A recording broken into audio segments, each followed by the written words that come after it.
माँ, पिताजी कहाँ गए? डॉक्टर श्याम ने घर में आते ही अपनी माँ से पूछा।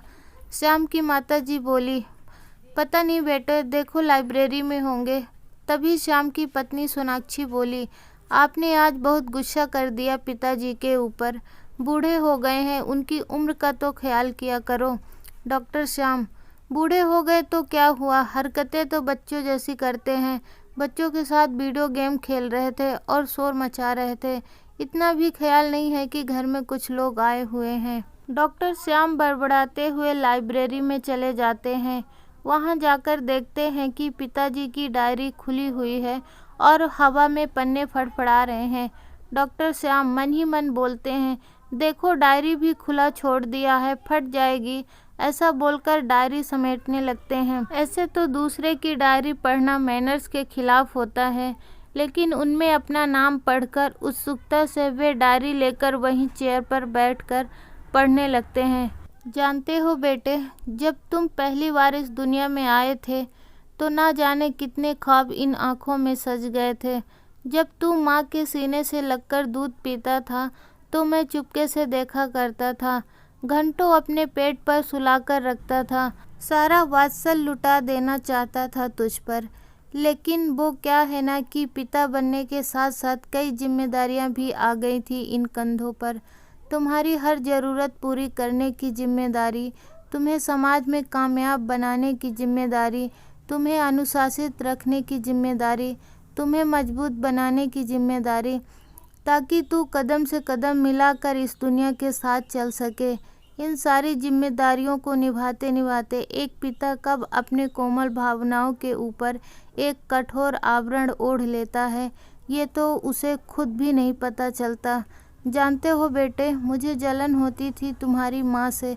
जब तू अपनी माँ से मीठी मीठी प्यारी प्यारी बातें करता था, मैं चुपचाप सुना करता था दूसरे कमरे से और मन ही मन खुश हुआ करता था, लेकिन डरता था तुम्हारे सामने आने से, कहीं मेरी सच्चाई तुम्हें पता न चल जाए। उस दिन जब तुम्हें चोट लगी थी, घुटने से खून बह रहा था, भागकर तेरी माँ दवा लेकर आई और रोते हुए उस पर दवा लगा रही थी।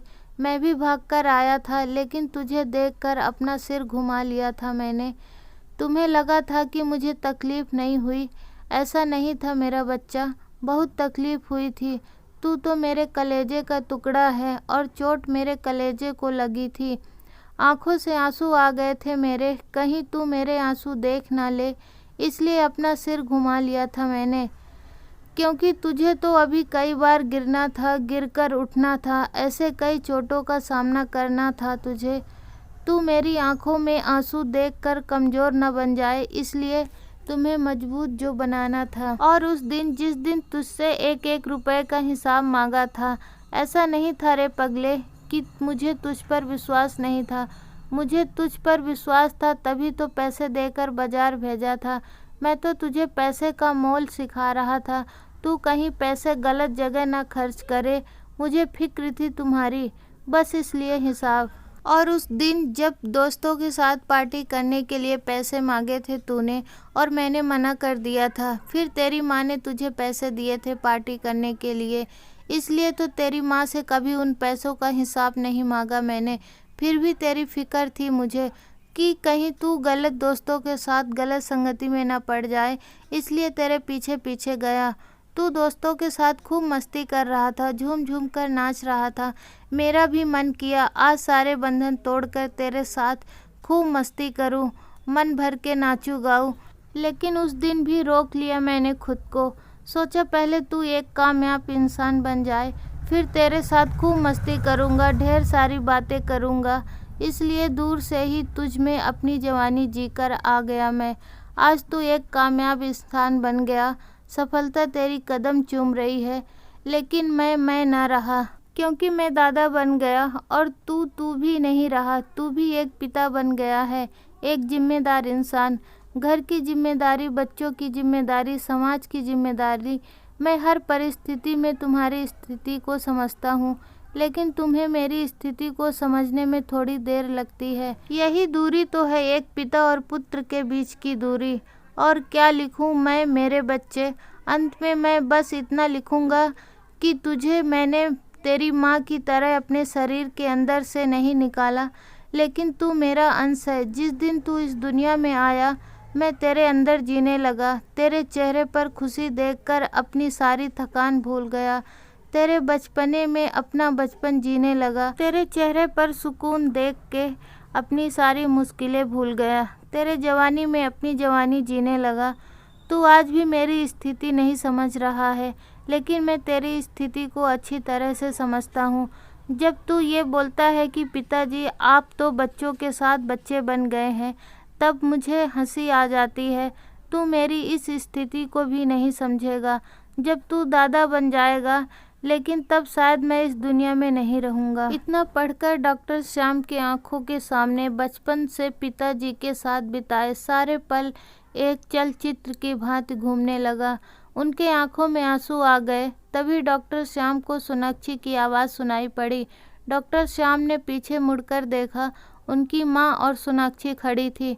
डॉक्टर श्याम की माँ बोली, अरे बेटे, तेरे पिताजी यहाँ भी नहीं हैं तो कहाँ गए? डॉक्टर श्याम झट से अपने आँखों से आंसू पोंछते हुए बोले, मैं जानता हूँ वे कहाँ होंगे, मैं उन्हें लेकर आता हूँ। इतना बोलकर डॉक्टर श्याम बाहर निकल गए। जा पहुँचे उस पार्क में जहाँ बचपन से उन्हें उनके पिताजी ले जाया करते थे। शायद पिता पुत्र के बीच की दूरी खत्म करना चाहते थे, लेकिन कभी खत्म नहीं कर पाए। जाकर देखा, पिताजी वहीं उस बेंच पर अकेले बैठे थे। डॉक्टर श्याम वहीं उनके बगल में बैठ जाते हैं और बोलते हैं, पिताजी आपने अच्छा किया जो ये दूरी बनाए रखी। आज मैं जो भी हूँ आपके कारण ही हूँ। कई बार मेरा मन करता था स्कूल बंक कर दोस्तों के साथ मूवी देखने चला जाऊँ। कई बार मेरा मन स्कूल नहीं जाने का करता था। कई बार दोस्तों के साथ पार्टी में शराब पीने का मन करता था, लेकिन हर बार आपका गुस्सा वाला चेहरा याद आ जाता था। हर बार आपके डर से अपने कदम पीछे खींच लेता था। पिताजी आप हर बार मेरा हाथ पकड़कर गलत रास्ते पर जाने से रोक देते थे। बस आज मैं इतना कहना चाहता हूँ कि मैं आपसे बहुत प्यार करता हूँ। इतना बोलते बोलते डॉक्टर श्याम का गला भर आया। डॉक्टर श्याम के पिताजी डॉक्टर श्याम को गले से लगा लेते हैं। दोस्तों, आशा करते हैं कि ये कहानी आपको अच्छी लगी होगी। चैनल में नए हैं तो प्लीज़ सब्सक्राइब कर दीजिए।